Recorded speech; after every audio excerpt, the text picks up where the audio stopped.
Peço a atenção dos colegas. Good afternoon, everybody. I ask for the attention of the colleagues. We are starting here a new panel now.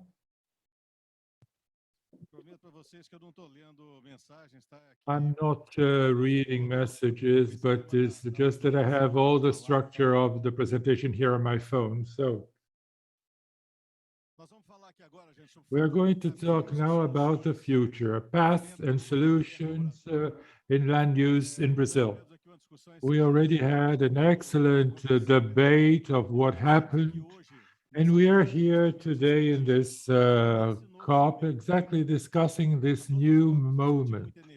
On the other COPs, we discussed a lot of energy, and here land use is the trend.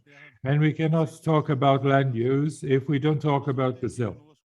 We will have here together with us my dear friend Alessandra Pachá from Bayer. We will have Glenn from the Woodward Institute. Glenn, it's a pleasure to have you here with us. And online, you are connected. I don't know if you're connected. Rodrigo Botero from Fundação Conservação e Desenvolvimento Sustentável da Colômbia. And at the end, we will have the honor of having Sinepi with us for the final words. So with no further ado, I turn the floor to Glenn. You can make your presentation, Glenn, please. Okay. So, good afternoon, everyone.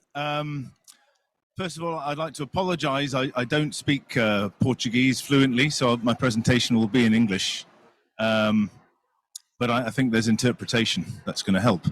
So, I'm an environmental economist from Woodwell Climate Research Center. And Woodwell has been working with partners in Brazil for more than 30 years on issues to do with land use, land cover change, and the global climate system. And in more recent years, we've been much more focused on what are some of the mechanisms that we can put in place to deal with this climate crisis, and particularly thinking about the importance of Brazilian agriculture to your national economy. And what are some of the climate implications for how that economy is going to be able to function now and in the years to come? You can't escape from the fact that Brazilian agriculture is incredibly important, not just nationally, but also globally. I think, you know, on a national level, agriculture contributes about 2.6% of GDP. That's, you know, billions and billions of dollars. But also, soy production in Brazil contributes about 7% of the global supply.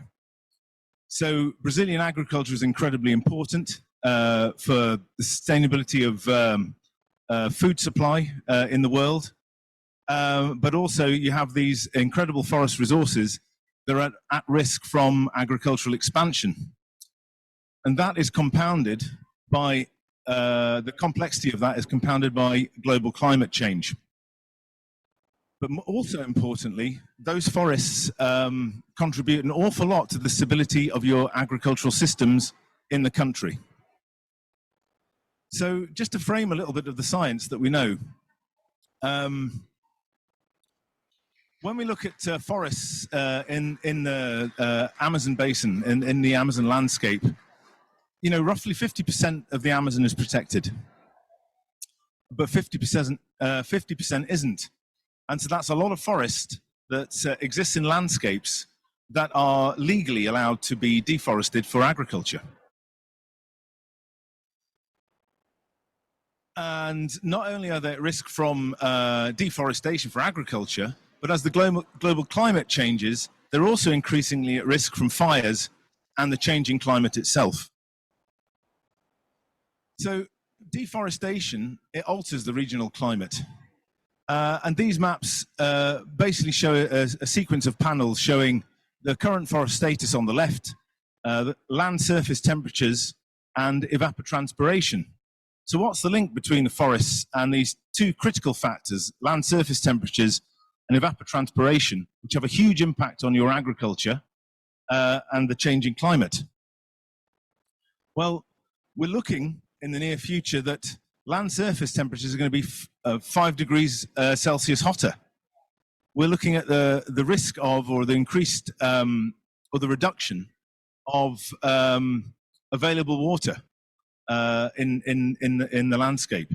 And those have important implications for agricultural yields. So the climate's changing, and this model basically shows biomes that are considered to be humid, and the more green they are, the more humid they are. And what we're expecting is a 5% reduction in the humid region in the coming decades. And a 15 to 25% reduction in the humid region by the end of the century. So what does this mean to the agricultural economy? Well, there are a few different models of predicted change in the future. And so some work we've been doing has been trying to integrate these climate models with models of agricultural productivity and the agricultural economy. And under two different modeling scenarios of different sort of extremes of climate change in the future, we're predicting that, you know, there could be, under a moderate change, at least a 13% decline in production. But under a more severe prediction, it could lead up to a 43% decline in agricultural output in today's terms, which is a huge impact on the Brazilian agricultural economy. So what? What does this mean? Well, what it means for farmers is they've got increasing challenges to maintain their productivity.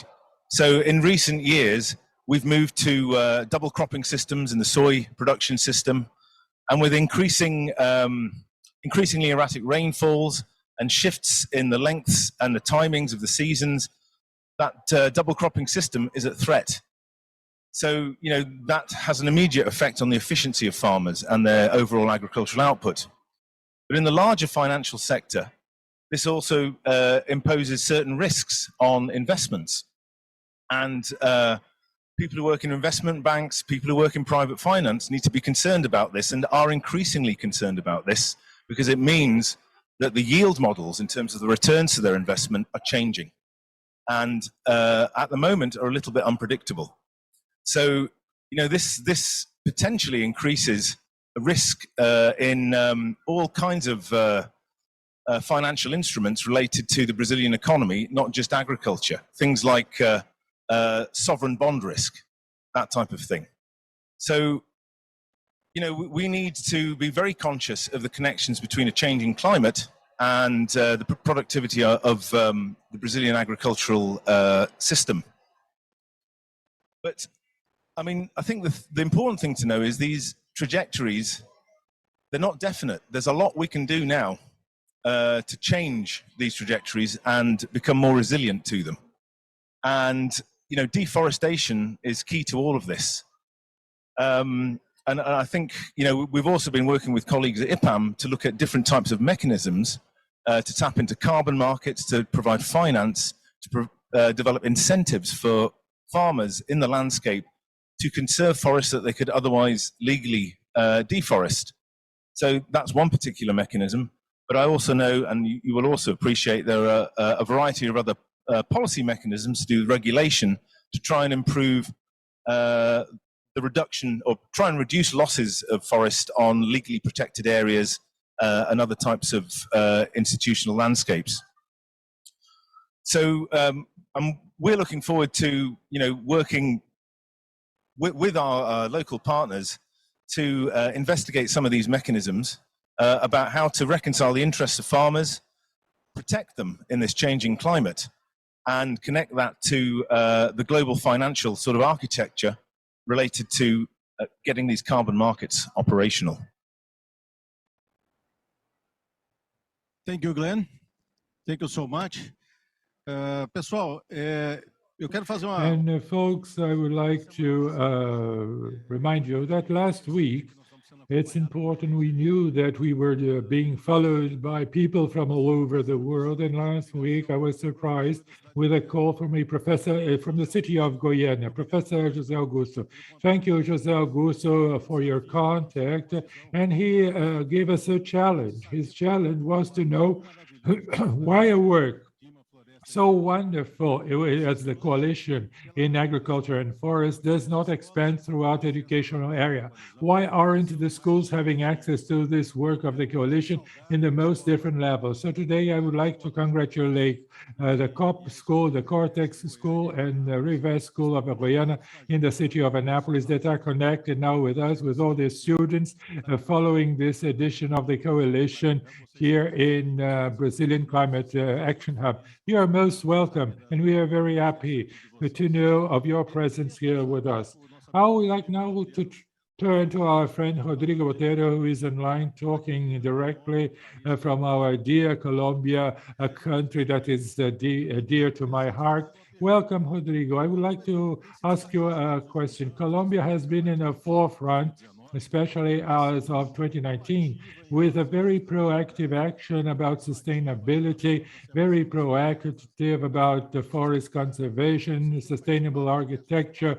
You have joined several agreements, international agreements, and my question is, what is the tangible result?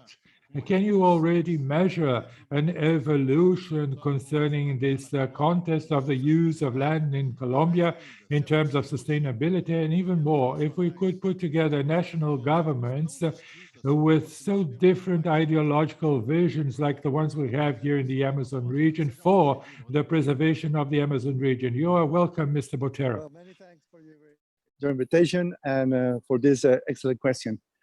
Well, it's really, we have now a very interesting scenario in the Amazon basin. And in fact, in these 3 years, we have advanced a lot and a lot between each government and the civil society, the different investors, also, for example, the banks and other type of international cooperation that is now interesting in the whole Amazon as a ecosystem, as a whole ecosystem who needs this type of intervention. This is the first point. So the political will going forward and the traditional frameworks for working around the Amazon it's a clear success. Second point is finally we are discussing about the development models for the Amazon. And when I'm talking about development models, it's exactly what are happening with this infrastructure expansion, for example, from Brazil, and not only in talking about the roads, but also for hydropowers, and what's happening with this expansion to the West Amazon countries, for example, Bolivia, and Peru, and Colombia, right? This is a huge discussion. The civil society has been part of this. And I think it's a good point, for example, to discuss it and how far can they go in this expansion of infrastructure and which areas are going to be the no-go zones. Second point is we are finally discussing about if the expansion of agriculture. And you know, the Brazilian agriculture is not only happening there. Many investors from Brazil are now in our countries, in the Pacific areas of the Amazon, right? And we're not discussing with the congressmen, discussing with the justice system about what are going to do the future generations with this pressure of the agricultural expansion, and how are going to define or not an agriculture border, an agriculture frontier for our countries. And I think this is a discussion that has, in fact, in the Leticia Pact, has a good point, because there is a lot of investors that it's now, as the speaker president of me says, the agriculture could be a very important driver of economy development, but also at the same time, it's a lot of pressure for our forest, and deforestation is appearing now as a result of this expectation. And finally, I think the other point is that now our countries has a new integration around the illegal crimes and illegal economies related not only with deforestation, but also with land grabbing, with laundry money around this land grabbing process. And it's very important to identify now the countries needs to combat and avoid these activities that is happening now in the Amazon basin, where the illegal economies it's appearing now as a big international crime system. And I think it's a first step, clearly. Yeah, you know, maybe it's going to happen more actions, more success stories, but I think it's a good point to start now. And I do say, with different political systems, with different ideologies, that is now maybe putting this a little bit more difficult, but clearly with more reasonable expectations about how are we going to avoid all these pressures for the Amazon. Rodrigo. Bom, well, thank you, Rodrigo. It's a challenge for the Amazon region, which is huge. It's useless to solve only one problem in Brazil. If we continue with it in Bolivia, Colombia, Venezuela, in all those countries that are included in the Amazon region country group. And as Rodrigo is saying, they have the same problems as we have here. So land grabbing, illegal deforestation, illegal wildfires, illegality, criminality taking over the territory. So today, this union for the Amazon and for the protection of this area is extremely important. And I left now for my friend Alessandro because it is the following. In a short while, we heard Sebastião Salgado, with his brilliance, talk about the solutions that we are in need. And one of the solutions that he mentioned was the field, the production of food. Since I arrived here in COP, I have been scared with articles. I even follow one in a famous English channel talking about food. And in the process of the destruction of the production of food around the world, I get scared when I see this. And when I ask the people who are here with us, have you eaten anything today? Because if you have, somebody produced somewhere in the world. Are you wearing clothes made of cotton? Somebody produced this around the world. Are you wearing sneakers? Somebody produced the rubber for those sneakers. Somebody produced the biofuel. Somebody produced agricultural inputs that are part of the drugs. So we depend on food. And yesterday during the day, there was a fantastic discussion on the Global Landscape Forum where we talked about food, forest, and financing. So perhaps a trilogy that we have to embed in our discussions. The Bayer has been a continuous participants in all these movements. You have been leaders in all the processes of change and disruption in the food industry. So let me ask you, how are we going to continue producing food in a healthier way, with more productivity, with less land? Look at the challenge. We need to produce more food and preferably cheaper, with less emissions, and preferably with a neutral emissions, and it has to be healthy. And at the same time, we have to protect the world's tropical forests. This very easy part is left for you. I love your question. I always joke in Baya that one of the targets that we have in sustainability, I said, who develop this target? Because to reduce 30% of the greenhouse gas from agriculture, where are we going to work? And with the crops that we work, I don't know who decided this, but it's extremely bold and difficult, but let's go. We believe very much in this transformation of the food systems to reach the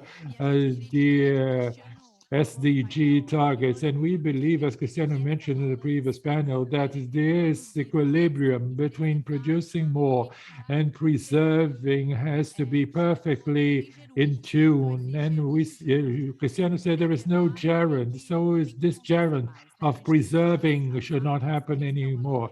We have to take care of the areas available. We have to recover those degraded ones. And mainly, we are basing very much in partnerships, public-private partnerships, to bring solutions that we can implement with a sustainable long-term agriculture.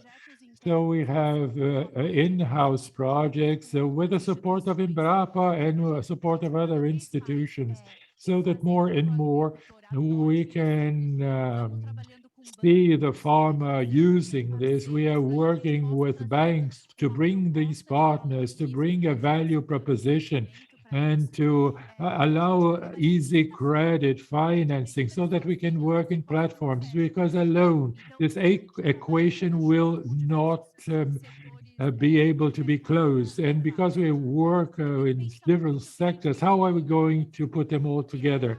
And we have the capillarity of Bayer as a wild card, and using this capillarity, we can reach municipalities and distributors along Brazil, and like this, we can bring solutions, whether they are from products, finance, or whatever, so that we can concretely implement a sustainable agriculture as fast as possible. So easy. It's not easy, but it's a big challenge. And I believe that there was a change, Marcelo. We saw a change that the sustainability targets, they are no longer corporate targets, and now they change hands and came to the business. So in the company, all the business leaders, they are the owners of the sustainability target we have to deliver. And so this goes through a behavioral change that is very big in the company. Yes, and I can testify this. We're doing this for a long time, for years, and the social, environmental processes, economical processes. I can remember the first roundtables 20 years ago, and we can see that the attitude is changing. And here we can see also at COP, we have a lot of young people. Never saw that many young people, traditional and native population. Never saw a COP with so many native people. So we are really waiting for the millennials, the generation Z.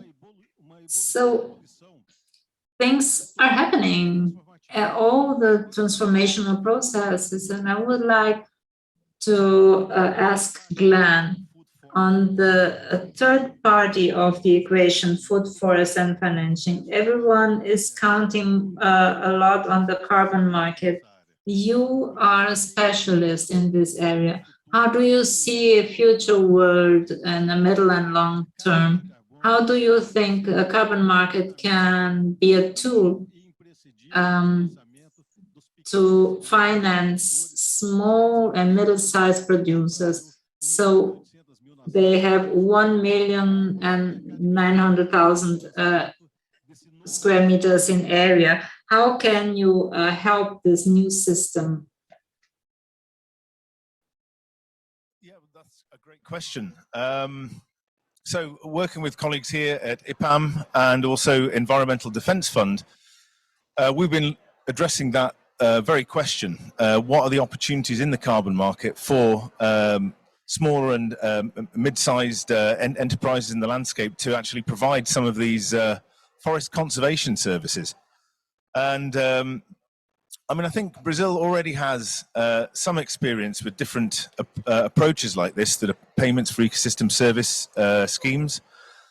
But focusing primarily on the carbon market, as countries and as the private sector globally makes more and more commitments, financial commitments to reducing their emissions,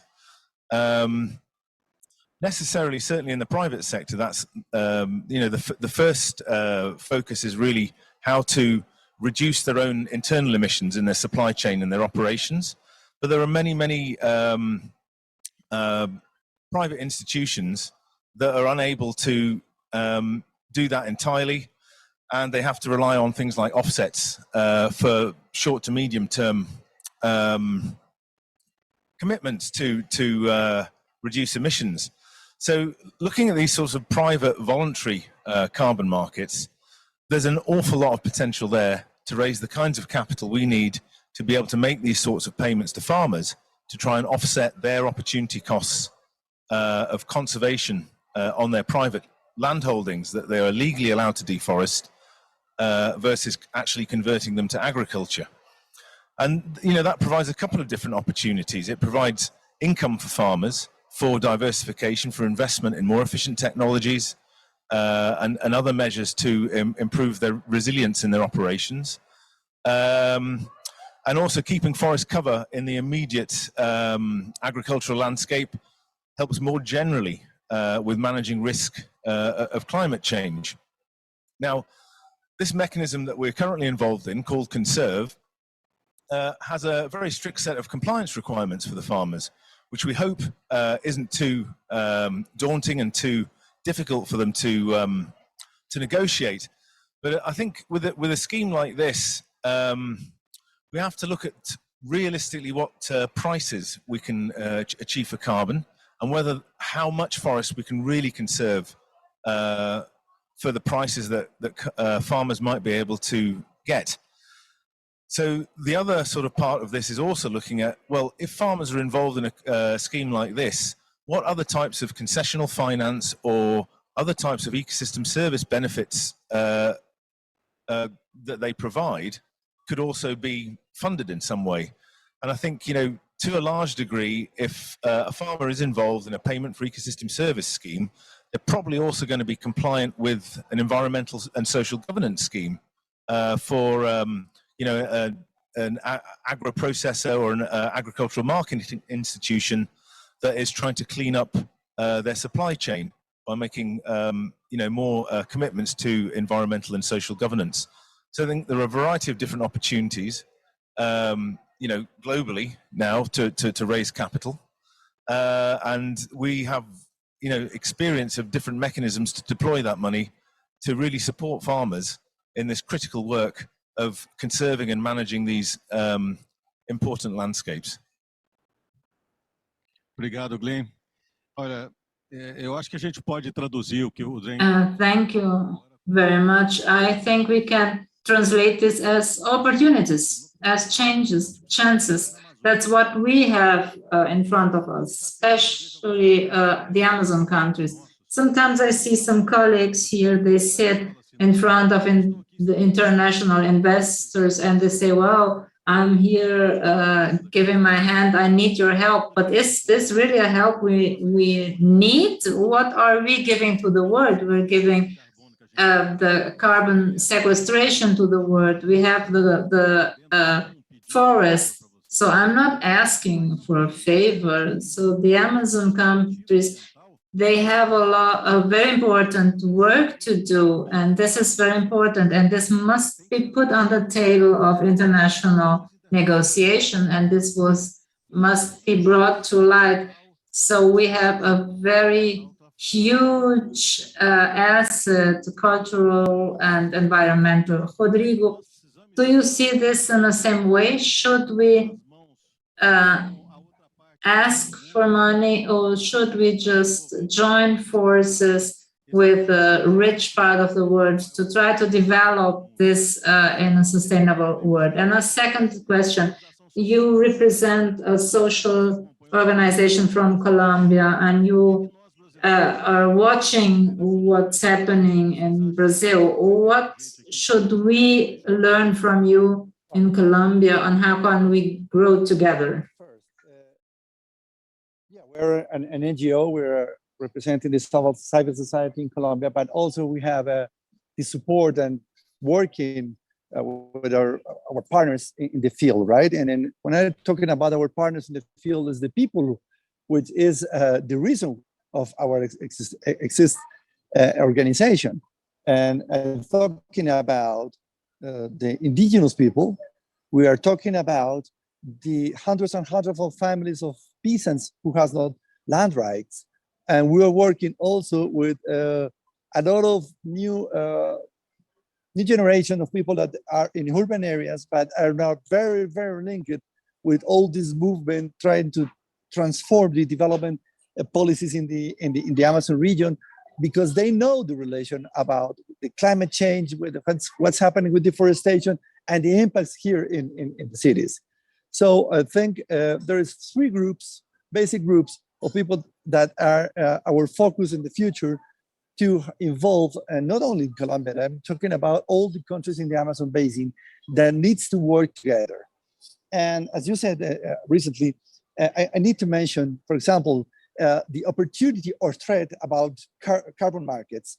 Carbon markets first need to ensure that all these investments could be directly or going through mechanisms that impacts really the local communities, that could impact their conditions in the field, to impact the livelihoods. But in fact, and in my opinion, now you need, before talking about carbon markets, we need to talk about land rights. Land rights for indigenous people, land rights for peasant people who has not now any type of rights in terms of use of forest or land rights.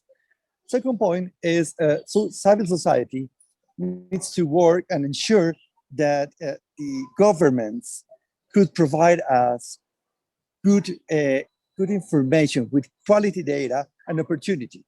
Because unfortunately, each year the governments, they change their behavior around the information data, the information available for all the public scenarios, because information now, it's the key point about the discussion of how is successfully or not the policies that each government is now improving implementing in the Amazon, right? And I think it's a very, very important target for all civil society and organizations in the whole Amazon basin to maintain and provide information with quality and opportunity. And finally, I think the other point is in parallel, at the same time that scenarios like the Leticia Pact, it's going forward, we need to go forward also with civil society organizations, with indigenous people and peasant organizations, with the universities, and of course with our partners in the US and the European Union, right? To maintain these agendas despite the changes in political levels in each country.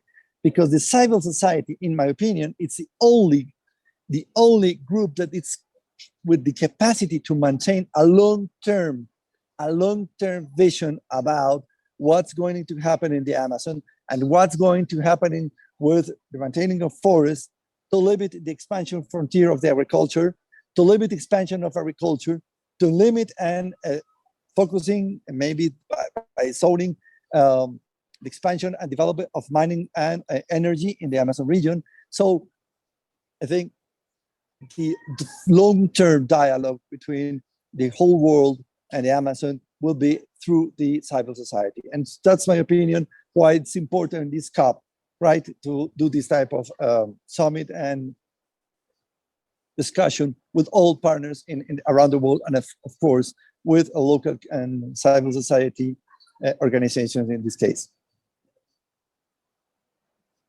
Muito obrigado, Rodrigo. Ale, mais desafio aqui para você. Thank you very much, Rodrigo. Well, we have another challenge. The coalition launched the commitment for national policy of bioeconomy. Could this be a new model to increase ESG in the agribusiness? Do you think the Brazilian agribusiness is prepared and mobilizing? And in this carbon topic, can you explain this a little bit? What's this? What's this new thing about carbon? How do you see ESG, bioeconomy, carbon? So these are some buzzwords that came to the world in the last years. Well, definitely. I think carbon and bioeconomy can increase this ESG agenda, and society is really demanding these sustainable options, and this need to be put in place. When we think about bioeconomy, considering the material the coalition prepared, we can understand that bioeconomy needs to consider agriculture, cattle raising, and the forest. So we look at this as a whole. And thinking about the carbon market, we at Bayer have a project, Pro Carbon. We had 400 producers, more than 20,000 soil analysis, trying to measure how carbon is sequestrated in the soil, especially for tropical soils.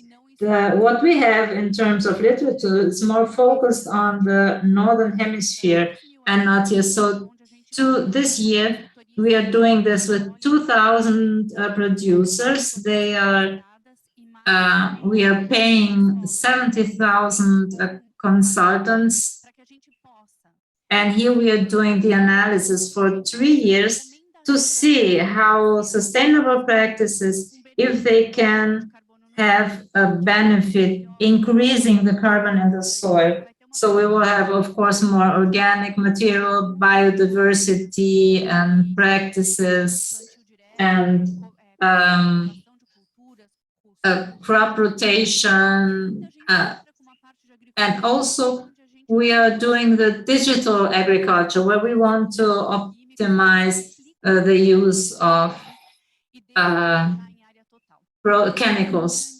So this whole equation we are doing together with partners Embrapa and 8 universities, and we are trying to accelerate this because when we talk to a lot of researchers, they say, well, 5 to 10 years, and we say, no, now we need to set off. So who does sustainable agriculture should get a financial help to set off other sectors. And that's, I don't know, Sebastião Salgado said we need to offset to spend more and have more conservative techniques. So how can we do this based on science in a way we can scale it up? So what has been the attitude of the producer? You have access to very small and huge farmers. When you bring these innovations, how is the reaction? Well, we did some research before, and then I'm going to tell you what happened. So in our first research, it was very positive. So we were launching something new, and the farmer said, well, I'm doing everything correctly, and I'm being criticized. So we have a lot of farmers. They say, if you can help me to get a certification or something, I'm on board. And for the last crop, we had 450 producers, and for this crop, we had planned 1,000 producers in terms of payment. And then 2,000 producers subscribed to this system. So they signed the contract with us. So we had 2,000 farmers joining. This is so welcome, and they really see this as a benefit. Yeah, that's great.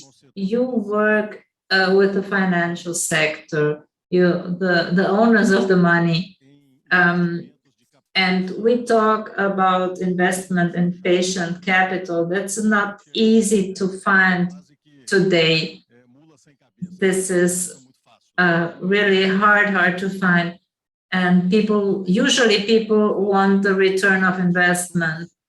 But we are talking about disruptions. We are talking about things that can be applied in the food chain worldwide. So the investors, this economical sector you are working with, they have the vision that food production worldwide is being done by small producer. We have 6 million small, but between 1 and 5 hectares. How this finance sector wants to integrate the small farmers, not only in Brazil, in the whole world, in this whole food finance. How can we pay environmental services and carbon to this small producer? How can we make this viable? Yeah, that's a very good question, and you know, it's a critical management issue to spread the benefits from carbon financing. So most of my work has actually been at that end of things, looking at farmers and people who live in the landscape, and some of the, the challenges that they have in terms of just rural development management and how they make decisions over land use and integrate decisions to deforest into their sort of enterprise strategies and livelihood strategies. So it's fairly simple to target the more larger commercial farmers. We have very well developed institutions and financial mechanisms, to move money from the global private finance through national banks, through agricultural lending institutions, and then a support network around that. And I think the issue is about civil society and mobilizing civil society to be the intermediary to reach hundreds of smaller, thousands of millions of smaller farmers in these very, very disparate landscapes. But there's going to be higher transaction costs in doing that. But we have to be prepared for those additional management costs in this system. And I think this really calls for public-private partnerships. So we're talking about here developing the sort of public infrastructure to support rural development amongst the poorest communities and the poorest households in some of the most difficult conditions, working at the edges of markets, not properly integrated into the market-based economy. So there are additional concerns there, I think, that need to be addressed through public policy, but in partnership with private sector mechanisms for investment in that agricultural economy. Obrigado, Glenn. Rodrigo, você já viu o desafio que o Glenn deixou para você?